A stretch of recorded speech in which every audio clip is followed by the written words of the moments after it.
Lagu Lancang Kuning menggema di sela-sela pendemo di Pulau Rempang, sebagai upaya menunjukkan bahwa kaum Melayu ada, dan mempunyai eksistensi yang kuat di wilayah itu. Bentrokan demi bentrokan terjadi antara warga dengan polisi. Semenjak Kamis tanggal 7 September tahun 2023 itu, membuat wilayah Rempang mencekam dan menjadi isu nasional. Kenapa jadi isu nasional? Karena bentrokan ini berkaitan dengan proyek strategis nasional Rempang Eco City. Dan apa itu Rempang Eco City? Rempang Eco City merupakan proyek pemerintah pusat untuk mengembangkan Pulau Rempang dan sekitarnya menjadi kawasan industri, perdagangan, dan wisata. Dan sebenarnya proyek ini sudah lama direncanakan, yaitu dimulai tahun 2004, namun terkendala dengan alasan kelengkapan dokumen. Kenapa dipilih Pulau Rempang? Sebab pulau yang masuk wilayah administrasi Provinsi Kepulauan Riau ini, dianggap memiliki letak yang strategis. Meskipun statusnya adalah pulau, namun Rempang terhubung dengan Pulau Batam. Ia juga dekat dengan perbatasan Malaysia dan Singapura. Alasan ini juga menguatkan tujuan pembangunan Rempang Eco City, guna meningkatkan daya saing Indonesia dengan Malaysia dan Singapura. Di pulau yang luasnya 16.500 hektar ini, akan dibangun 7 zona, yaitu, zona industri, zona agrowisata, zona pemukiman dan komersial, zona pariwisata, zona hutan dan pembangkit listrik tenaga surya, zona marga satwa dan alam, serta zona cagar budaya. Lalu siapa yang mengeksekusi proyek ratusan triliun ini? Rempang Eco City adalah hasil kerjasama pemerintah dengan BP Batam dan PT Makmur Elok Graha, MEG, dan mulai kembali dikerjakan tahun 2023 ini setelah terhitung 18 tahun terhenti, yaitu semenjak 2004. Proyek ini mendapat investasi sebesar 381 triliun rupiah hingga tahun 2080.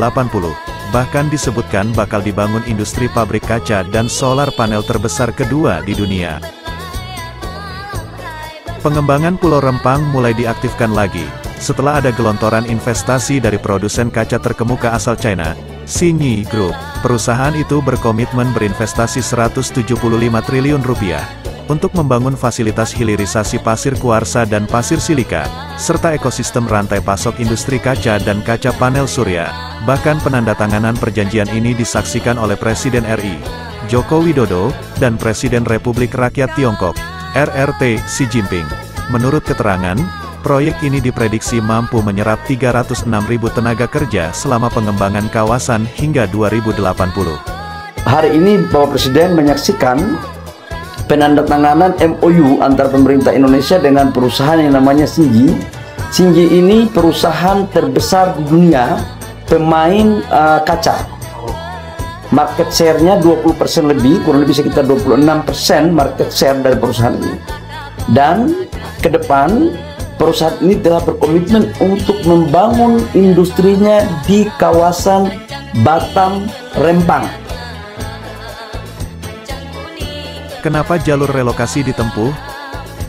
Kepala Badan Pengusahaan Kawasan Perdagangan Bebas dan Pelabuhan Bebas Batam, BP Batam, Muhammad Rudi, menjelaskan proyek Rempang Eco City tidak memungkinkan dibangun berdampingan dengan permukiman warga, sebab menurutnya, kawasan industri ini nantinya akan mengganggu kenyamanan tempat tinggal warga. Masyarakat yang kena relokasi akan mendapat hak hunian di Kampung Nelayan Modern. Lokasinya tidak jauh dari kampung sebelumnya dan masih berada di satu bibir pantai. Rencananya lokasi relokasi dibagi ke 3 tempat, yaitu Dapur 3, Cijantung, Pulau Galang. Namun, tidak semua warga yang terdampak akan mendapat ganti rugi. Mengapa begitu? Setidaknya ada 4 kategori warga yang terdampak menurut BP Batam. Pertama, warga kampung lama di luar kawasan hutan negara, APL. Kedua, warga kampung lama di kawasan hutan produksi yang dapat dikonversi, HPK. Ketiga, warga di luar kampung lama di APL. Keempat, warga atau badan hukum di dalam hutan. Hanya kategori keempat, kata Rudi yang tidak dapat ganti rugi. Sementara 3 kategori warga lainnya akan mendapat ganti untung berupa 1. Rumah tipe 45 dengan nilai Rp120 juta dan maksimum 500 meter persegi. 2. Biaya sewa rumah selama masa pembangunan hunian. 3. Biaya hidup ditanggung sesuai ketentuan. 4. Satu rumah terdampak akan diganti dengan 1 hunian baru. Kita akan jadikan satu perkampungan baru supaya mereka lebih leluasa hidup di sana.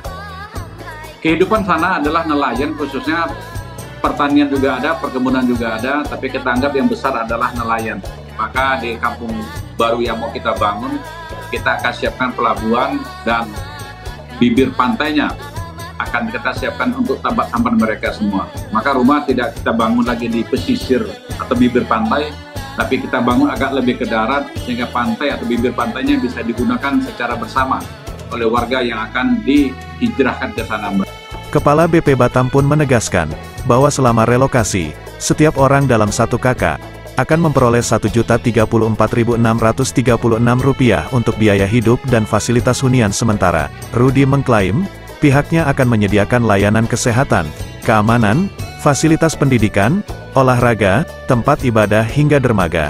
Namun apakah penggantian hunian dan pemukiman akibat proyek Rempang Eco City ini telah sesuai dengan harapan warga yang terdampak? Sudahkah pemerintah dan perusahaan terkait mempertimbangkan aspek sosial dan budaya yang telah mengakar di masyarakat Pulau Rempang? Inilah yang menjadi permasalahan hingga memicu bentrokan antara warga dan aparat pemerintah.